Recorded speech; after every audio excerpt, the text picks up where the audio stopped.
Assalamualaikum warahmatullahi wabarakatuh. Kembali lagi di channel Kisah Warganet. Di video kali ini saya akan membacakan sebuah cerita dari akun Facebook yang bernama Rani Priscilla. Cerita ini berjudul Para Gadis untuk Tumbal. Seperti apa ceritanya? Tak usah lama-lama lagi. Mari kita menuju ke ceritanya.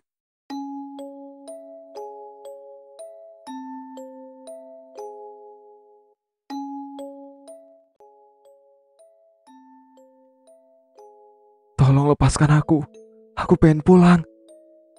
Aku sudah lebih dari ketakutan. Bagaimana aku tidak ketakutan? Dari tadi aku ditarik kuntilanak untuk masuk ke dalam kuburan. Di dalam ketakutan ini, aku hanya bisa terus mengesot untuk menyelamatkan diri.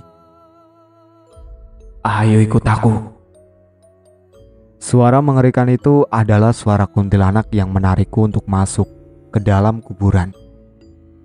Aku terus membaca ayat kursi dengan keadaan mengesot dan menangis.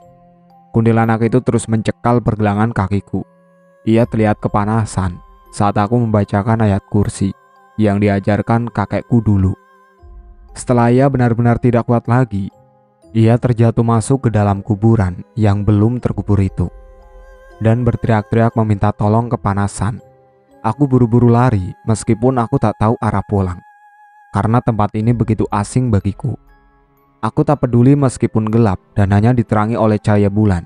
Aku terus berjalan dengan pergelangan kakiku yang sakit ini.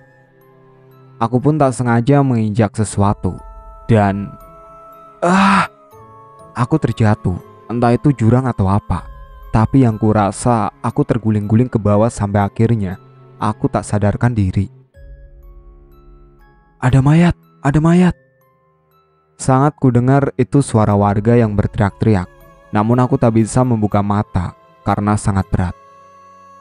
Dia belum mati, dia masih hidup. Ayo bawa ke rumah RT di sini. Masih terdengar jelas ketika mereka berbicara, dan terasa juga mereka menggotongku secara beramai-ramai. Namun mata ini masih belum bisa kubuka. Letakkan saja di atas kursi ini. Nyai, ambilkan minum Nyai. Teriak suara RT kampung ini yang bernama Barudin. Iya, bentar Kang. Ini minumannya. Dia siapa? Dan kenapa bajunya kotor sekali? Kata istrinya yang bernama Iem. Entahlah, warga menemukannya di jurang saat mereka sedang mencari kayu bakar. Katanya seperti itu Nyai. Oh gitu ya Kang. Bismillahirrahmanirrahim. Semoga kamu bisa cepat membuka matamu. Terdengar RT ini membacakan doa dan mengusapkan air ke pipiku. Tiba-tiba mataku bisa terbuka dan banyak sekali orang di dalam sini hanya untuk melihatku. Warga pun pulang saat aku sudah sadar. Alhamdulillah Dok, kau sudah sadar. Nih minum dulu, kata istri dari Pak Barudin. Setelah minum, mandi ya biar gak kotor gini, perintah Pak RT. Aku pun bergegas menuju WC yang masih terbuat dari bambu itu. WC-nya juga masih di luar kayak zaman dahulu. Aku mengetahui WC-nya di luar karena Mbok Iem yang menunjukkannya padaku. Setelah selesai mandi, aku diberikan pakaian oleh Mbok Iem. Coba cerita pada kami, ada apa sebenarnya denganmu? Kenapa kamu bisa ada di jurang seperti itu? Tanya Mbok Iem dan suaminya. Jadi kemarin pagi-pagi sekali aku lari untuk menjaga kesehatan. Saat aku lari, tak sengaja aku mendengar sesuatu di rumah Pak Dusun desa saya. Semakin saya dekati, semakin jelas orang-orang berbicara di dalam sana. Kalau tidak salah, mereka ngomong seperti ini. Kita harus mencari tumbal seorang gadis Tuan. Karena kalau tidak, desa ini akan mendapatkan petaka dari sang penunggu. Terdengar seperti itu, dan brak. Tuan yang bernama Santo ini menggebrak meja. Seketika jantung ini terasa akan copot. Aku melangkah mundur dan tak sengaja aku menginjak ranting yang menimbulkan suara. Seketika terdengar mereka lari saat mereka melihatku. Mereka seperti orang yang senang saling pandang. Mau apa kalian? Tanyaku bergetar. Tenanglah gadis, Kau hanya akan membuat kami senang karena kekayaan. Mereka tersenyum kegirangan. Sudah ku tahu mereka pasti akan menjadikanku tumbal. Aku berlari dan meminta pertolongan ke warga sekitar. Namun aneh, semua warga sini malah menangkapku. Setelah itu aku tak sadarkan diri. Setelah aku sadar, ternyata aku berada di liang lahat yang tak terkubur. Aku mau lari, namun tangan kuntilanak itu terus mencengkramku. Namun aku bisa lolos karena aku membacakan ayat kursi sebanyak-banyaknya. Sekarang aku tahu kenapa warga desaku semuanya kaya dan subur. Ternyata mereka akan menjadikan para gadis untuk tumbal. Dan di desaku tak diizinkan satupun orang untuk beribadah. Tapi aku sering diam-diam melakukan sholat. Oh gitu, Nduk. Sebenarnya warga desa kami juga sudah curiga pada desa Sinangworo itu. Ternyata benar dugaan kami semua. Nduk, kamu tinggal saja sama kami daripada nanti kamu dijadikan tumbal lagi. Oh iya, namamu siapa, Nduk? Tanya Mbok Yem padaku. Namaku Saimah, Mbok. Oh iya Saimah, kalau begitu itu kamarmu. Dan nanti makan ya. Iya. Sebelum lanjut, perkenalkan, namaku Saimah, warga Sinangworo. Namun aku sekarang berada di desa Pangkasemo. Umurku 18 tahun.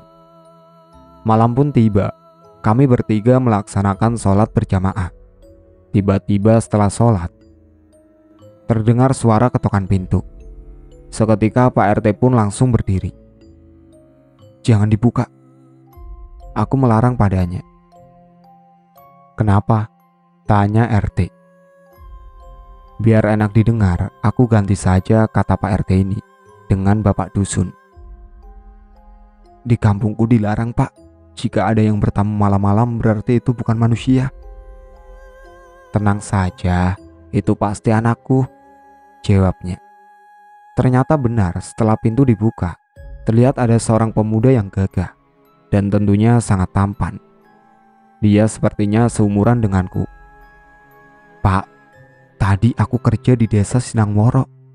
Aneh, kok bisa ya warga desa situ hampir semuanya kaya raya? Sambil meletakkan tas gendongnya. Mungkin di sana ibadahnya nggak pernah ketinggalan. Kata bapaknya berpura-pura tidak tahu apa yang sedang terjadi di desa Sinangworo. Mana mungkin, tadi saja saat aku akan melaksanakan sholat di sana, dilarang, Pak. Katanya sambil berjalan ke belakang rumah. Mungkin dia akan mandi. Dok, tidur sana, sudah malam. Iya, Mbok, saya tidur dulu ya. Sambil meninggalkan mereka berdua, aku langsung meletakkan tubuhku yang rasanya lelah sekali. Tiba-tiba, brak, brak.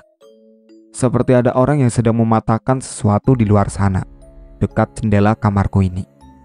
Dan ketika aku melihat dari celah jendela, kulihat seperti ada seorang wanita seumuranku sedang jongkok dan membelakangiku. Ia seperti sedang memakan sesuatu, entah apa yang ia makan, tapi yang pasti itu seperti sebuah kaki manusia. Bagaimana kalau itu adalah anak lelaki tadi? Aku buru-buru keluar dari kamar dan... Pak, Bu, anak bapak dan ibu sedang dalam bahaya, kataku yang sangat panik ini. Maksud kamu saya? Anaknya yang bernama Ronald itu menunjukkan ke dirinya sendiri. Lah terus, wanita itu makan daging siapa? Maksud kamu apa, Saimah? Wanita siapa? Tanya Mbok Yem padaku. Biar kutunjukkan. Aku, Pak Dusun, Mbok Yem dan Ronald langsung menuju kamar yang tadi aku tempati. Kami melihat dari celah jendela secara bersamaan. Dan dia berbalik. Mukanya serem banget. Mulutnya dijahit, matanya melotot dengan rahangnya yang bolong. Sampai kelihatan banyak yang menggeliat, yaitu ulat-ulat kecil. Astagfirullah, bagaimana ini, Pak? Baru malam ini kita melihat kejadian aneh di sini. Aku tahu penyebabnya, Mbok. Kampung Sinangworo sedang mendapatkan karma dan mereka tidak dapat memberikan tumbal Tapi kenapa kampung kita juga diteror? Mungkin karena kedatangan saya, Mbok, ucapku. Tidak, jangan ngomong kayak gitu, Pak Mali. Ya sudah, sekarang kamu tidur. Tapi saya takut, Mbok. Ya sudah, Mbok temenin. Jadi aku tidur sendiri, Nyai, kata suaminya memelas. Enggak, Pak, kan ada Ronald. Temenin Bapak ya, Ronald. Ah, gak bisa meluk lagi deh. Shh, Bapak, kalau ngomong suka depan anak-anak deh. Keceplosan, Nyai. Aku dan Ronald hanya terkekeh geli melihat sepasang suami istri ini. Ya sudah, tapi cuman malam ini ya, Nyai. Iya, Pak, tenang aja. Keesokan paginya aku dikejutkan dengan orang-orang yang banyak sekali di rumah. Maaf ya, Saimah, ibu dan bapak mendadak mau menjodohkan kamu dan Ronald, nak, karena takut jadi fitnah. Gimana, nak? Mau kan? Kata Pak Dusun suaminya, atau calon mertuaku. Saya gimana Kak Ronald aja, Pak. Mbok, soalnya saya tidak mau jika tidak setuju dari sebelah pihak saja. Kataku menjelaskan. Tenang saja, aku siap menjadi suamimu, Saimah, katanya sambil memegang pundakku. Baiklah, kalau kalian sudah setuju, mari kita mulai pernikahan sederhana ini. Setelah selesai menikah, rasanya canggung, apalagi sekarang mau menghadap malam. Ketika aku sedang masak untuk makan malam, tiba-tiba tok tok tok. Buka pintunya, aku ingin tubuhmu yang manis. Terdengar suara kuntilanak yang menarik kakiku di kuburan waktu itu. Sontak aku terbelalak kaget. Ketukan itu semakin kencang dan kencang. Berikan aku keperawananmu, ayolah, cepat. Tiba-tiba, brak, pintu terbuka lebar. Terlihat kuntilanak itu mematung dengan rambut terurai panjang. Tolong, tolong. Sambil menutup mataku karena ketakutan, badanku bergetar, sampai-sampai badanku lemas tak berdaya. Ada apa, sayang? Kuntilanak. Di mana kuntilanak, sayang? Di sana, sambil menunjuk ke arah pintu. Mana? Gak ada. Buka matamu kalau gak percaya. Aku langsung membuka mataku. Aneh, kok gak ada? Lihat, masakanmu gosong. Maaf, tadi aku gak fokus. Ya sudah, gak apa-apa. Sekarang mending tidur. Aku dan suamiku langsung berjalan memasuki kamar. Boleh ngomong sesuatu gak? Katanya gugup. Apa? Gimana ya? Kita kan sudah nikah, Dik.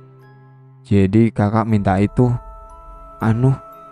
Katanya terlihat sekali dari raut wajahnya semakin gugup. Apa, Kak? Jatah, sambil menutup matanya. Oh alah, Kak. Aku terkekeh geli karena sangat lucu sekali dan sontak sambil tertawa. Gimana? Katanya. Ya sudah, matikan lampu dulu. Sontak dia buru-buru mematikan lampu dengan gerakan cepat. Keesokan paginya. Tumben kalian keramas, kata bapak mertua membuat aku dan Kak Ronald malu. Pak, gak boleh gitu, kita juga kan dulu kayak gitu, ucap Mbok Yem, yang sekarang aku memanggilnya dengan sebutan ibu, dan sambil meletakkan kopi di atas meja untuk suaminya. Hehehe, bercanda, Bu, kata bapak mertuaku sambil ketawa-ketawa kecil.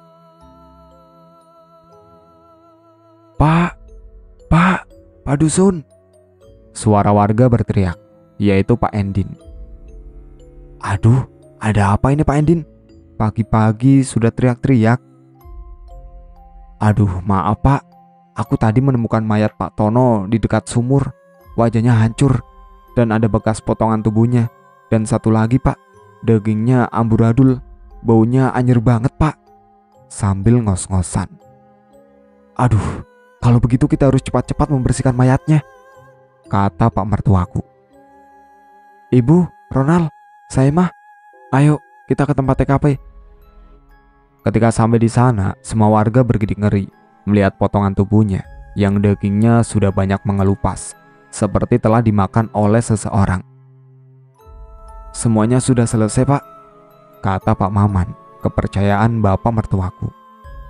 Ya udah, cepat bawa dia ke rumah duka, kata bapak mertuaku. Baik, siap Pak, kata Pak Maman. Tunggu, kataku mengagetkan semua orang di sini dan sontak melihat ke arahku. Ada apa, Neng? Kata Pak Maman sontak berbalik menatap wajahku. Bola matanya ketinggalan. Kutunjuk ke arah bola mata itu yang melotot ke arahku. Astagfirullah, untung kau melihatnya, Neng. Setelah itu semuanya selesai. Keesokan harinya, Mas kerja dulu ya, Dek. Kerja kemana, Kak? Ke Sinangworo, warga di sini kerjanya ke sana, Dek, katanya padaku. Tapi desa itu sekarang sedang dikutuk, Kak. Itu tidak mungkin.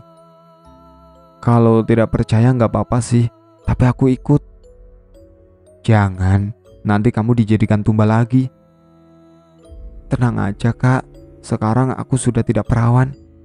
Karena hanya gadis yang masih perawan yang bisa dijadikan tumbal, Kak. Oh begitu ya. Ya sudah, cepat siap-siap, kita berangkat sekarang, ucapnya.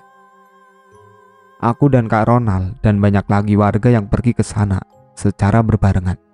Terlihat di desa Sinangworo sangatlah sepi, gelap meskipun masih siang. Kulihat dari kejauhan ada seorang nenek-nenek yang sudah tak berdaya. Ia mengesot dengan berlumuran darah. Aku dan semua warga menghampirinya. Ada apa, Nek? Apa yang terjadi pada nenek?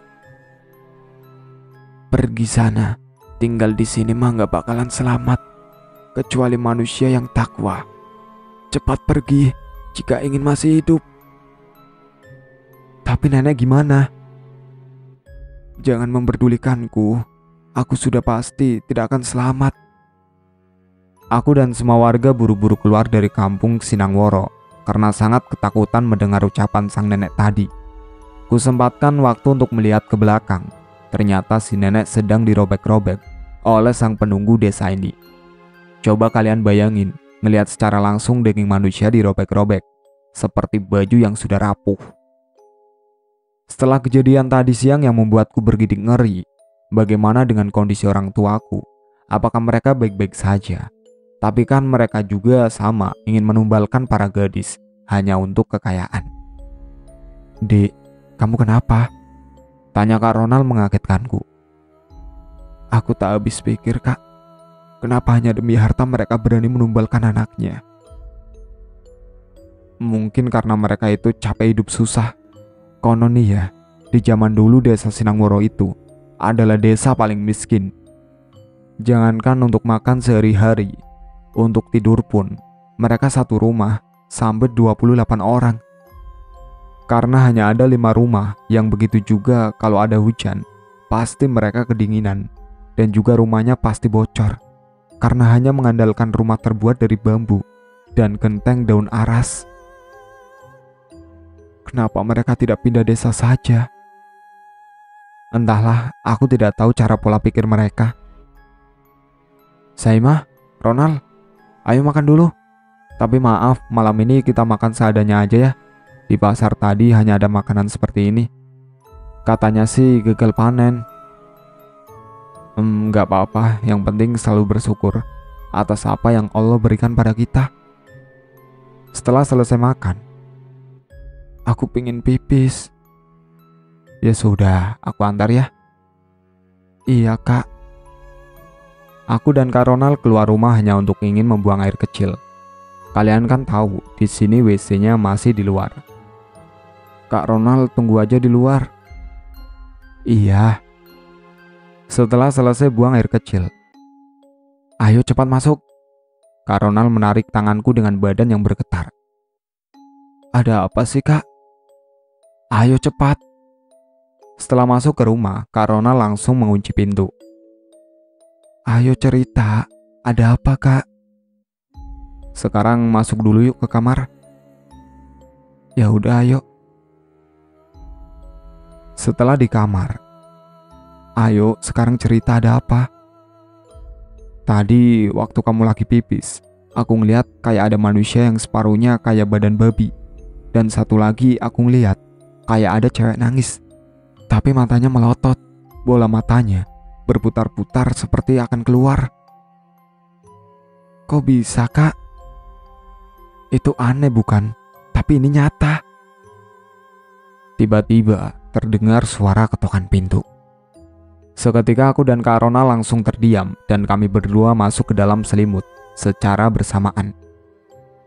Tok tok tok. Suara ketukan itu semakin lama, semakin kencang. Kulihat Kak Ronald sangat ketakutan. Badannya juga bergetar hebat. Dia memelukku sekencang mungkin. Suara apa itu? Aku takut, Dek. Tak lama dari itu ada suara orang yang mengetuk kaca kamar kami. Kayak akan pecah saja kacanya. Aku hanya bisa diam dalam selimut. Aku tidak tahu apa yang akan terjadi. Setelah itu ada lagi ketukan di pintu kamar kami. Ini ibu, nak. Terasa copot jantung ini. Aku kira bukan ibu, kata Kak Ronald bangkit. Mungkin ia akan membukakan pintu kamar. Tunggu, Kak. Jangan dibuka. Itu bukan ibu. Terus siapa, Dek? Aku yakin itu bukan manusia. Kak Ronald kembali masuk ke dalam selimut. Kita hanya bisa berpelukan agar bisa menghilangkan rasa takut kami. Sampai di sini dulu ceritanya. Nantikan cerita kelanjutannya di part berikutnya. Sekian dari saya. Wassalamualaikum warahmatullahi wabarakatuh.